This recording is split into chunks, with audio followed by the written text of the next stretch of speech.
Hello, everybody. Welcome to Wind Waker Unflooded. I remember it, so you don't have to. Remember when Joe did modeling videos? Joe, do we keep that in, or do we start over? Oh no, we're going. We're rolling now. We're going. Okay. Welcome to Sorry, Podcast just a Unflooded. little light ribbing. The modeling videos will return. I've been hard at work making sure Joe stays in those modeling minds. But today we're recording a podcast, and folks, I'm Alexander. As always, I mean not always, but sometimes your co-host. Joe is the main co-host. I'll let him introduce himself. Hello, I'm Joe Kendrick. Welcome to another episode of Podcast Unflooded. I'm really excited to be back in the podcast mines to record some new episodes. It's been several weeks since we've recorded an episode. I think it's been 2 weeks since one's released on the channel, but I'm so excited to talk about Zelda and Wind Waker Unflooded. If y'all don't know, if y'all are new to the channel or have been subscribed for 2 weeks and don't remember how things were before 2 weeks ago, I run a 3D modeling project on this YouTube channel called Wind Waker Unflooded, where I'm 3D modeling the land of Hyrule as it could have existed within the world of the Wind Waker.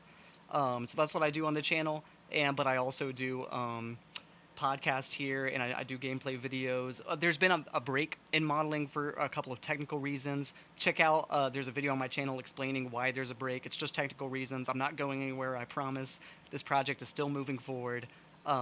But yeah, check out that video on the channel, and comment down below and remind me to spell out the name of it. Let me just look it up so I can tell y'all what video to search for. I think it's called, it's just called like Modeling Progress Update, but it's structured like an apology video. So just check out the one on my channel that's in black and white. Yeah. It's structured like, guys, I messed up, and it's black and white. I mean, it was just really masterful gambit from Joe. I don't know if I would have done it that way, but I mean, you know, solid. It got people's attention. It did what it had to do. We're just trying to get your attention here. We're just trying to let you know, keep you up to date. Because I guess that's the thing, is like I really do value like communicating with the audience and letting y'all know what's going on the channel, some of my creative decisions, you know, why progress works a certain way. So that's really important to me. So comment down below if you have any questions, if there's things you feel like I haven't been addressing that you have questions about. Hit me up and I'll try to respond. I try to do comment responses, you know, when I reply to them, but also in videos. So that is something that's really important to me. So comment down below if you have any questions. Yeah, you know, I rib on Joe a lot, and I do that just because I'm hoping if I do it, maybe y'all won't. It's really a protection thing. It's sort of like that. But yeah, I mean, I'm happy to be back in the podcast seat. I do enjoy doing these. Sometimes, you know, sometimes it's tough, right? Because I wish I had more Zelda news to tell y'all. But there's not really anything on the Zelda news front. Besides, of course, they did that behind the scenes live stream, right? From like, was it GDC? Is that correct? It's from GDC. I haven't watched it yet. I really want to watch it soon, and maybe that's the next podcast episode we do. We can be dissecting their Tears of the Kingdom making of. The first making of video on Tears of the Kingdom, I think. So I'm really excited to watch it, because the Zelda team rarely does like design presentations like that. So I'm really excited to watch that. If y'all haven't seen it, look up the GDC talk. Y'all will probably watch it before I do. I just want to make sure I have time to listen to it and pay attention as they're talking about that, because it's full of gold. And sometimes it's interesting, and there's stuff that they do that you go, oh, Nintendo's doing it that way. That seems like a kind of a roundabout way to design something. Sometimes it teaches you something. Sometimes like I feel like I really resonate with it. And sometimes there's stuff that they go, you know, that they say where you're like, oh, that's a very Nintendo way of doing something, and I don't know if other game studios do that. It's always really interesting to hear their talks, and I'm really excited to see what the Zelda team, you know, has to say about this new game. Mm-hmm. No, yeah, it's very exciting. And you know, I always love taking a peek under the hood and seeing what makes a game tick in that process, because I find it very fascinating. And I've said it probably before on the podcast, but I'm just amazed sometimes that games get made, just at how many moving parts there are. It's just so complex. And I can't imagine being someone who is trying to wrangle all that together. But it does lead us into gaming news, the new segment we're doing on this podcast. I promise y'all, it's not a one-time thing. But gaming news is that the Fallout TV show premiered earlier this month. All 8 episodes on streaming on Amazon Prime. And Joe has not watched more than 1 episode, if I'm not mistaken, because he hates the Fallout community. Sorry, that's not true. I've been lying a lot today. I apologize. But no, I've watched the whole thing, and I really enjoyed it. I thought it was solid, 8 out of 10. I don't like to give like number scores, but I know people do. So I think like even ignoring the Fallout aspects, I think it's like a solid show. I'm conflicted about where they're maybe going with the world and story, but I'm willing to wait to season 2 to see how that plays out. But the good thing about the Fallout show is that it made me play Fallout games again. It's been a while, so I've been playing New Vegas, and I've been doing a run on that, and I've been really enjoying it. And it's probably my favorite game. So I've had a lot of fun playing that and feeling like it still really does hold up, even though it came out in 2010. So 15 years ago almost. Jeez. That's not that old for a game, right? Us Zelda fans, we'll be like, oh, you gotta check out this game from like 1991, you know? Oh man, but that's I think awesome though, Fallout man. I fans guess are like close. I want to watch more of the show. I really liked what I've seen, but like I'm not a Fallout like fan like historically. I really respect the series. I never, had a console to play the series on, so I was just always kind of looking at it from the outside. Um, but I've always like respected, we've talked about like as writers the amount of world building that they do, some of the unique character writing that they do, and I feel like there's so much that I've learned just in talking to you, Alex, about the Fallout series and the way that they approach world building and characters, because that's something I try to do in my own work. If y'all don't know, I'm a filmmaker, and I write scripts for my own short films. Check out my main channel. Look up Joe Kendrick on YouTube. Watch Through Fire and Brimstone. I'm trying to hype up my work. But yeah, I mean, like I love learning and taking these lessons from games about world building and story writing, because I think games like have great stories. They're not just like the game medium isn't just gameplay. It is a writing medium as well, and it's a medium for music, and like game soundtracks are still music, and all these things like are still artistic, in the way that games are made, and I think writing is one of them for sure. No, yeah. I mean, if you're looking for old games, you can play the first Fallout game. Came out in 1997. I think it still holds up. But yeah, I mean, the world is the way those games are written, and in particular, I want to single out like the first two games in New Vegas is I think just really uh, milestones in like game writing and like just really well done.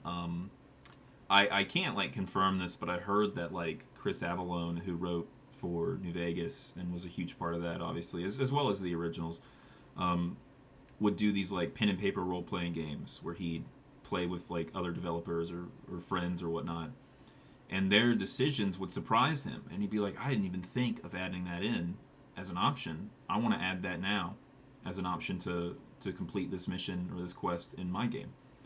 And I just think that's really cool. I think, and there's so much more I could talk about, like about how I think that world is so fully realized and its characters. I just know that like New Vegas in specific and Fallout as in the broad, like the game series as a whole, is what pushed me to want to start writing and creating. And what I mean by that is that like it pushed me to actually start writing. It didn't just like inspire me. It was like, oh, I need to actually like grab a pen and paper and start doing this. So I'm really happy that like the show has popped off, and it seems like a lot of people are now obviously getting into the games for the first time, and that makes me happy because I think if even just like one person watched the show and they play the games I like and they get what I got out of them, I'd be like happy. I'm glad someone else can kind of appreciate that, and that's all I need. That's good. That's awesome, and I hope that I can say that when the Zelda movie drops. We know that Sony is partnering with Nintendo to make this Zelda movie, and I fully expect. There's conversations we had about the Fallout show, and I expect to be working through a lot of emotions, I'm sure, when the Zelda movie drops, even if it's great. And I'll be like, is that the movie that they should have made? Even if it's a perfect movie, I'll probably say stuff like that. And I guess like I do want to say for the audience and encourage y'all, because this is a movie that's coming out. I want to, keep having these conversations on the channel here. Is that like I'm very excited for it. I'll be excited if it's good. There's so many things I want from a Zelda movie. There's so many things I want it to be specifically. I'm not going to be heartbroken if it's not that specifically, even if I think it's the right direction. I just want it to be a good story. I want it to be well told. That's it. Those are my two things. I want it to be a good story. I want it to be well told. And I want it to like contain the spirit of what inspires me about the games. But beyond that, like if it's not consistent with lore, if they change key aspects of characters, if the casting surprises me, if the tone is different, like I can get, through all of that. I do want it to carry what made me fall in love with the franchise. But really, I just wanted to tell a good story, ultimately. Yeah, I think Zelda has the advantage compared to a lot of other franchises is that there's just been so many entries in the Zelda series. And, they've almost all of them, I would say that I'm sorry, I just remember the CDI games, but I would say almost all of them had Nintendo's watchful eye over them. And that can be kind of a blessing and a curse, right? I love that Nintendo can be, protective of their IPs and that, like, at times, but sometimes I'm like, you could loosen up a little bit. Or maybe it does put on blinders. But I think the Zelda series has had so many entries that they're. And like I said, Nintendo's been behind, most of those. And so I think I, as a Zelda fan, I think am more accepting of, like, more variety as opposed to Fallout, which I think has had, like, I want to say 1, 2, New Vegas, 3, 4, and I don't count 76, I'm sorry, but, like, as mainline entries, right? As main game entries. And so there's a lot less, I think, compared to Zelda. And so I am a little more protective of, like, well, here's what I think this franchise is. But you can be that way about Zelda, and you can have preferences, of course. I'm sure there are people who really just miss the tone and writing of Majora's Mask, and that is a very unique Zelda game that I don't think has really been touched on, in terms of its, like I said, in terms of its tone and writing since then. But it's totally possible for them to go back to, I think, at any point. And this movie, I mean, we've already had the movie discussion, so I don't want to get into it too much, but I just, I have no idea what they're going to do with it. I do think we should do an episode eventually where we like pitch like a movie story because I don't think we properly did that in our first movie discussion. I think there's more discussions to have on the movie, but that's just me. Yeah, I mean, who knows? I mean, I think, I could make a joke about, wouldn't it be funny if, like, Timothy Chalamet was Link, and Zendaya was Princess Zelda, and Javier Bardem was King of Hyrule, just ripping off the Dune cast. That is a joke a clever man can make, but, yeah, I mean, just, who's to say, man? And, but I guess just, like, writing was our kind of theme we wanted to talk about today, and it was Joe, whether it's game writing or writing ourselves. I mean, Joe, do you have anything you want to talk about in that regard, or anything you want me to ask you or you to ask me? I'd be down for it. Yeah, well, I mean, let's if we can be transparent, like we are, like I said, it's like we're both filmmakers and write our own scripts and stories, and like we've released stuff recently, and we also have new scripts in the works. If y'all have been following me for a while, y'all may know, and if y'all don't know, go watch it. About 2 years ago, I released a short film called Night Terror on my main channel. Look up Joe Kendrick Night Terror. It's a superhero short film, and I'm working on a sequel for it now. And it's been a big challenge to try to figure out, like, what do I want to say with this film? And then it's like, okay, I know what I want to say. Am I saying it in the script? And I think that's been a huge lesson, because, like, you can want to say something, and then you have to figure out, like, is that ending up on paper, right? Like, is the audience getting that? And that's always a hard balance, because you can think you're implying something, but, like, are people getting it? And there's so much of a push and pull there. But Alex, I mean, we've been going back and forth on that. And like, I don't know, like, it's been a joy to write. And I mean, feel free to comment down below if y'all want to go watch that Night Terror short film, and comment down below what you would want in a sequel. But I'm really excited by it. But I feel like I've been really, like, honed in on the writing process recently. I guess I want to share that, like, something I've been thinking about is, like, I feel like I'm a 3-draft, like, writer. Like, the first draft is, like, what we call a barf draft, where I'm just like, I just need to figure out, like, what do I have to express? Like, what is the plot, right? I may not even know how it's going to end in that first draft. But then I do that. And then I write the second draft, and I'm like, all right, let me hone things in.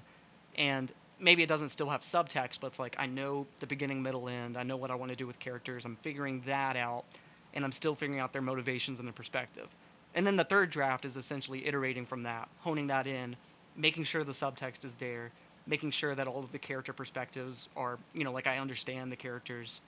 And, like, from there on, like, I'm editing that and revising that until it's done. But that's usually my process. I guess I'm curious about yours, Alex, because you write. And I guess, like, how do you feel, like, is yours different from that, or do you have an extra step? I'd be curious to hear about that. Yeah, to me, draft is it's a strong word, but I'm laughing because, like, I don't know, I have a hard time numbering my drafts, and I feel like a lot of times I write and I'm very methodical, and I'll write a sentence, and I'll kind of stare at the screen for a couple minutes, and I'll be like, okay, and then I'll write another sentence, and I'll stare for a few more minutes, and be like, delete that last sentence. So it's tough, because I think in many ways, like, you could argue I do like dozens of drafts, because like even now I was looking at an old writing project I'm still working on, and I was like rereading it to refresh myself, and even then I was like, let me change this wording, let me change this word into another one, let me add this sentence, delete this. And so it is just very slow. But like recently I've been working on this project whose like writing I think I've locked in, right? But I couldn't tell you how many drafts I've done of it, because it just has been, it's been multiple days of going over it and looking back and saying, okay, I think this is acceptable, now we can move on. And, part of that, too, is just, like, I sometimes struggle with, do I need to change this, or am I being, too, obsessive over it? And that's when I like to call in people like Joe, and I say, can you read the script and tell me? Because here are my thoughts. Here's what I think's good. Here's what I think's bad. Let me know if I'm insane. And, eventually, you just have to accept that, what? The script is what it is. It's something that took months, and it shouldn't have, so let's lock it down. So yeah, I would say it's like a different process, and that can change, because sometimes I do write something like Punctuation Pals, for instance. I wrote that, and I don't think I really had like multiple drafts of that. I feel like I wrote it, and it took me a couple days, or I don't know, in terms of like actual time, it took me a few days of like looking over it. But I think I wrote it all more or less in like a couple sittings, and I don't think I ever really went back and was like, let me cut this line. That was one of the few things I wrote that just came naturally. But yeah, I mean, I appreciate the question. So yeah, those are my thoughts on how I write. Mm-hmm. And I've had that experience before, but it doesn't happen often. But that happened to me with the final draft of Through Fire and Brimstone.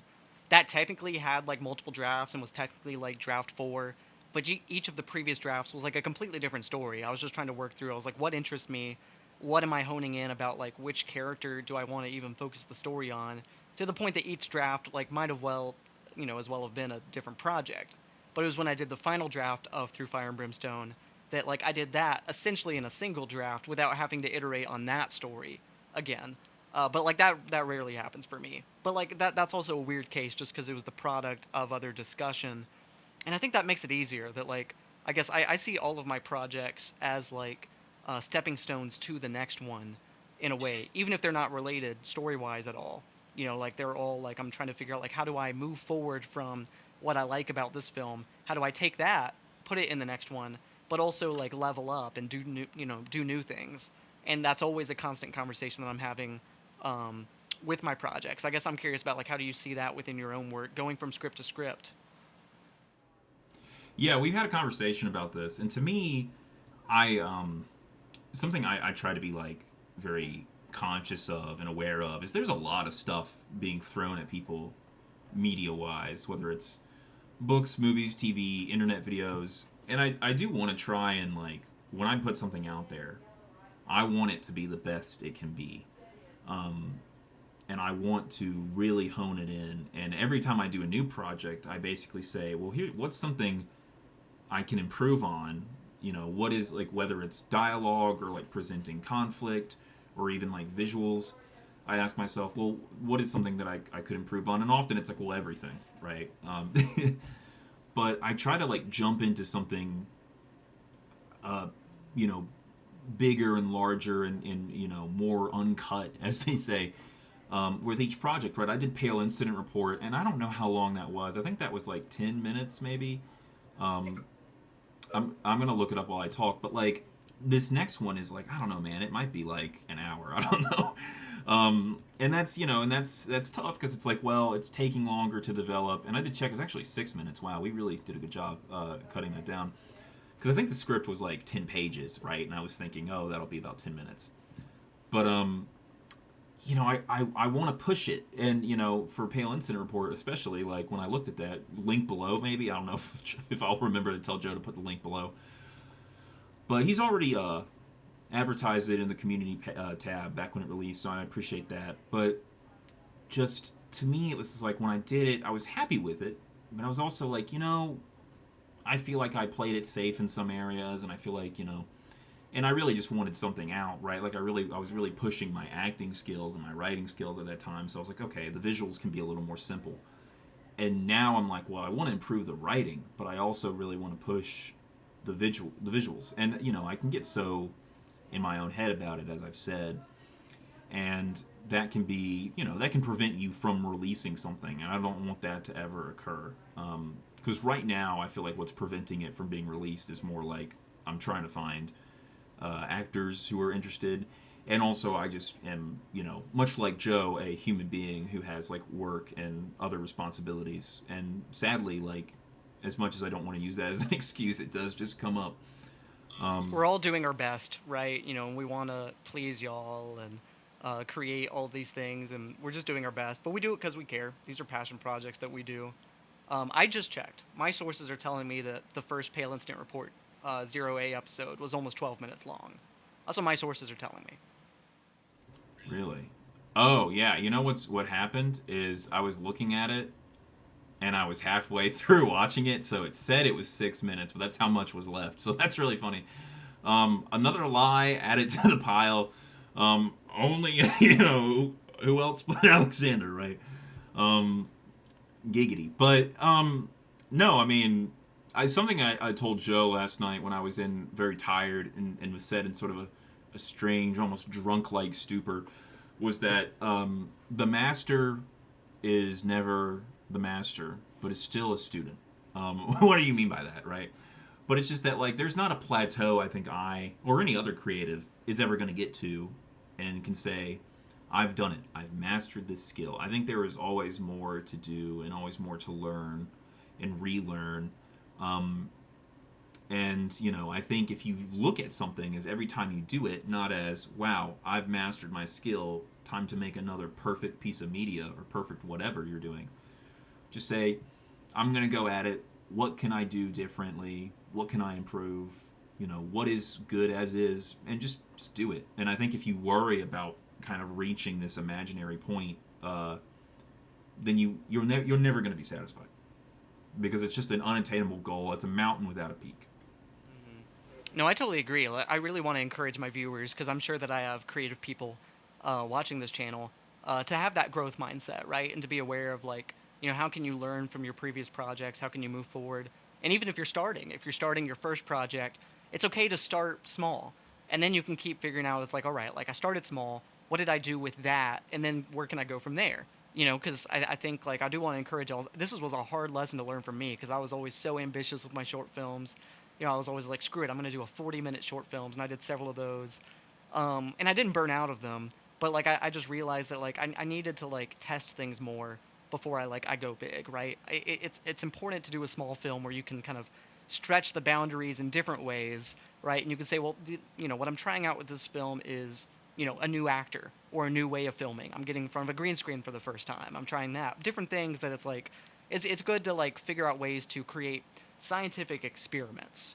Approach your artistry with the scientific method. That's my recommendation. Do experiments, collect observations, create new hypotheses, and from there start new experiments all over again. And that's the process that I want to encourage because I'm completely serious about that. I think if you have that mindset and treat your art scientifically like that, and I mean, by scientifically, I don't mean analytically. I mean like a scientist who experiments. That's what I mean. But I think if you have that mindset, I think that's the way to go. Mm-hmm. Joe's a STEM major, folks. You heard it here first. He hates the arts. No, but yeah, I mean, I totally agree. And I would like to add on, like, I mentioned earlier that, like, I was someone who was always aware that there is so much stuff out there for people to watch and enjoy. And I always want to make sure I am making the best I can make. And I do think that is a good note to think about, right? I think it is worth saying, what am I adding, to this? And, is my thing derivative? But I also don't want that to stop anyone. Because I think at times, there's just times where it's like, I don't want to release this. I don't want to put this in a portfolio. Because I was like, well, I feel like I could do a lot better now. And I was like, well, I can either do a lot better now, or I can still acknowledge that, like, hey, I did this thing. And that's okay. So I don't want you to ever, like I said, get too in your head about it. and you have to think about, you know, just it's a long journey, and it is almost never ending. As I said, there is not a peak to that, and that's not a scary thing, but is I think actually rather exciting that at any point you can make something that is your best work, and that's awesome. You're really always making your best work whenever you do a new project if you keep getting better with each project. That means every year you get to experience that feeling of, oh, I just made the best thing I've ever made. And you get to do that the next year, make the best thing you've ever made. You get that you get that feeling over and over and over again. Um, which I think is a beautiful thing. Yeah, I really want to encourage that growth mindset. And it's okay to start small, and go from there for sure. Hmm. No, yeah. I mean, I think another thing, I'd like to mention, because we were talking about Fallout earlier, and I know we're running a little long, but for instance, the director of my favorite game, Fallout New Vegas, was Josh Sawyer, and he's been making games, I think, since like 1999, right? And he did Pentiment a few years back, and he was also the director of that, but it was a much smaller team. I think it was like a 9-person team as opposed to like the over 100 um, that New Vegas had. But I could still tell that, like, I could still see his writing coming through, and his, like I said, his direction there. And is it smaller? Like, yeah, you're going to spend less time in Pentiment than you are in this AAA game. But it is still, like, a solid piece of artwork. And, it's one of those things where it's like, I didn't know if I would play something of his since, New Vegas, or even, like, Pillars of Eternity, that would be like, I was like, can this guy keep hitting it out of the park? And I really do think he did. And I guess I just say that as an example of, like, whether you're making something big or whether you're making something small, you can make something, like, really impactful and really beautiful that I think is, worthy of going down in history. Mm.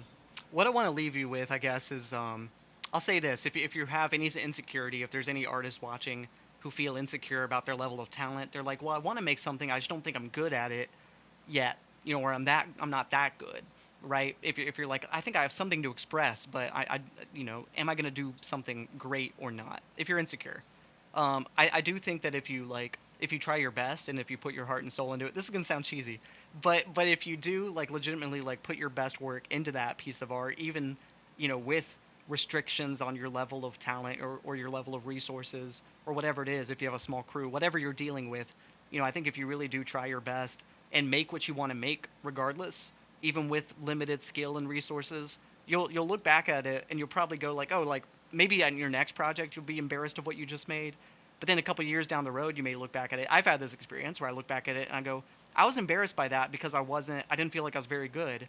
But, like, I look back and I realize, no, I did have something to express, though, and it was raw and it was real, and it was a passion project, and I made it because I wanted to make it.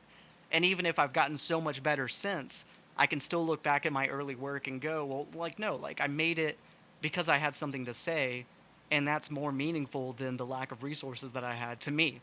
I'm glad I kept making things and kept getting better, but I guess I want to encourage, I just want to leave y'all with that, like, I think if you do make stuff because you want to make it, I think that's the ultimate thing. No, I mean, amen, man. And I don't have anything more to add on to it. It's been nice because it's been a long time. I know the last podcast I was in released, like, I think 12 days ago as of recording. But it's been a long time since we've been back in the studio, so I feel like the studio are in separate buildings. But it's nice to be back in, and I'm hoping I love record another one soon. And thank you all for listening. Thank you to our loyal followers, and I won't drag out the video anymore. So Joe, if you'd like to do the honors of doing the outro, since I did the intro. Ooh, well, everyone, for those along at home, if you haven't heard us say it in a while, don't forget, peace and love Peace and love from from us us to y'all. to y'all. Masterfully done.